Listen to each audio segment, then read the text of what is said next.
Bonjour à tous, ici Lydia Placet. Bienvenue dans l'épisode 6 de mon podcast Libérez votre temps. Aujourd'hui, je vais vous parler du FOMO, ou la Fear of Missing Out, ou en français, la peur de rater quelque chose. Cette peur qui fait qu'en fait, vous essayez d'être connecté 24 sur 24, que ce soit par mail, sur LinkedIn, sur Facebook, Instagram, YouTube, bref, sur tous les réseaux pour être sûr de ne rien rater de l'actualité et de quelque chose qui se passe en ce moment et que vous vous dites oh là là, mince, si je rate ça et si tout le monde en parle et que moi je suis pas au courant, comment ça va se passer? Alors aujourd'hui, je vais vous parler d'un exemple personnel que j'ai vécu. Et déjà, je vais vous poser une question. Est-ce que vous vous rappelez où vous étiez le 11 septembre 2001? Ouais, moi je me rappelle très bien parce qu'en fait le 11 septembre 2001, j'étais dans ma chambre étudiante à faire mes devoirs et je n'avais aucune idée de ce qui s'est passé dans le monde à ce moment-là. En fait, je pense que je suis une des rares personnes à ne pas avoir été surexposée à cet événement ultra médiatique, et à raison bien sûr, puisque je condamne absolument le terrorisme.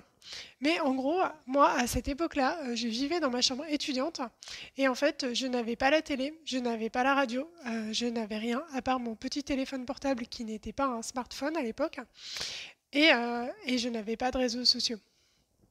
Donc tout ça pour vous dire qu'en fait, je ne savais pas ce qui s'était passé le 11 septembre. Voilà, je ne l'ai pas su, je ne l'ai pas vu. Et le lendemain matin, je suis allée donc à l'UT et là, j'ai vu les mines consternées de tous les gens autour de moi qui m'ont dit ça va, comment tu te sens aujourd'hui, qu'est-ce qui se passe? Moi, j'ai dit bah écoute, ça va quoi, enfin comme d'habitude. Et c'est là qu'en fait les gens m'ont expliqué ce qui s'était passé la veille et que moi je n'avais aucune idée de ce qui s'était passé. Donc tous les gens m'ont expliqué l'événement en détail, en boucle, vraiment voilà détaillé. On m'a répété toute la journée et j'ai compris pourquoi ils avaient tous cette mine consternée en arrivant le matin. Et j'ai compris pourquoi la journée s'est passée dans un espèce de brouillard pour les trois quarts des gens qui étaient là. Et moi, j'avais raté ça. J'avais raté cet événement, j'avais raté les images à la télé, j'avais tout raté. Et pour vous dire à quel point j'étais déconnectée, c'est que clairement, moi, les vraies images du 11 septembre, vu tout ce que tout le monde m'a raconté pendant la semaine qui a suivi, j'ai pas voulu voir ça à la télé. Je me suis dit que ça devait être trop affreux et que ça allait être compliqué de voir ça. Et j'ai vu en vrai les images le 11 septembre 2002. Donc un an après, j'ai allumé la télé et j'étais pas là, j'étais chez mes parents.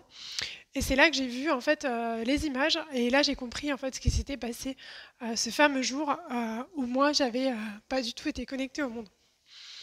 Donc voilà, j'ai raté un événement majeur, juste pour vous dire, je le vis très bien, je le vis toujours très bien actuellement, mais c'est pour vous dire que voilà, en fait, vous ne pouvez pas rater d'événements majeurs dans votre vie, dans le monde, parce que s'il se passe quelque chose de très important, en fait, vous le saurez. Il y a quelqu'un qui vous tiendra au courant.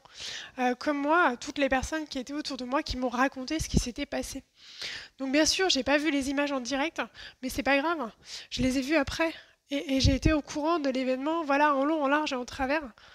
Donc en fait, en étant déconnectée, même à mon niveau, c'était peut-être un peu extrême à l'époque, bah, j'ai pas raté en fait. On me l'a raconté le lendemain. Je l'ai pas vu au moment même. Et ce que je veux vous dire, c'est que oui, vous allez peut-être avoir l'impression de rater parce que vous ne voyez pas le mail à l'instant T où il arrive dans vos boîtes email. Mais si vous ne le voyez pas ce jour-là, en fait, vous le verrez le lendemain, ou le surlendemain, ou le jour d'après, ou même la semaine d'après. Et c'est pas grave. Et si vraiment c'est important, rappelez-vous que si vraiment c'est important, il y a quelqu'un qui vous le dira. Il y a quelqu'un qui viendra vous voir. Il y a quelqu'un qui viendra vous expliquer à quel point c'est important. Vous recevrez une relance, vous recevrez un rappel. Donc en fait, vraiment, vous ne ratez rien dans votre vie. Il n'y a pas de possibilité de rater quelque chose. Il n'y a pas de possibilité de manquer quelque chose.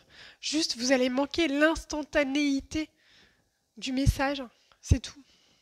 Mais en vrai, si c'est vraiment important, quoi qu'il arrive, vous le saurez. Voilà.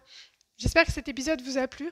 Si vous avez d'autres questions sur la gestion du temps, sur tous ces sujets, sur l'urgence ou autre, n'hésitez pas à m'envoyer un mail ou à laisser un commentaire sous cette vidéo.